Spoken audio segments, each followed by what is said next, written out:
Megastar గా తెలుగునాట దశాబ్దాలుగా వెలుగుతోన్న చిరంజీవి రాజకీయాల్లోకి వెళ్లి వచ్చారు. అక్కడ ఇమడలేకనే ఆయన తప్పుకున్నారు అని అంతా అంటారు. చిరంజీవి కూడా సినీ రంగంలోనే తనకు బాగుందని చెబుతూ ఉంటారు. ఆయన తన జీవిత కాలంలో సినిమాలే తప్ప మళ్లీ రాజకీయాల వైపు తొంగి చూడనని అంటారు.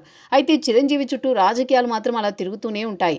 ఆయన బీజేపీలో చేరుతారన్నది ఎప్పటి నుంచో ఉన్న ఓ పుకారు లాంటి ప్రచారం. అయితే దానిని చాలా గట్టిగా, గాసిప్ కంటే ఎక్కువగా రాసుకునేంత వీలుగా కేంద్ర మంత్రి కిషన్ రెడ్డి సంచలన వ్యాఖ్యలు చేశారు. చిరంజీవిని పిలిస్తే బీజేపీలో చేరుతారని కిషన్ రెడ్డి తాజాగా కామెంట్స్ చేశారు. బీజేపీకి ఎంతో మంది సినీ ప్రముఖులతో మంచి సంబంధాలున్నాయని ఆయన అంటూ తనకు చిరంజీవి మంచి మిత్రుడని చెప్పుకున్నారు. చిరంజీవిని ఆహ్వానిస్తే కనుక బీజేపీలో చేరుతారని తన పుట్టినరోజు వేళ మీడియాతో మాట్లాడుతూ సంచలన కామెంట్స్ చేశారు.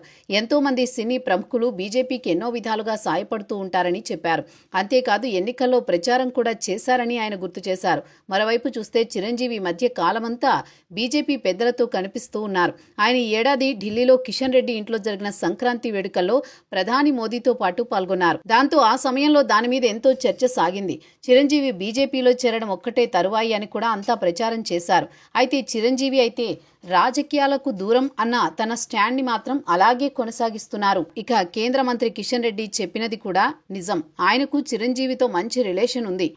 అయితే అవి స్నేహం వరకే పరిమితం.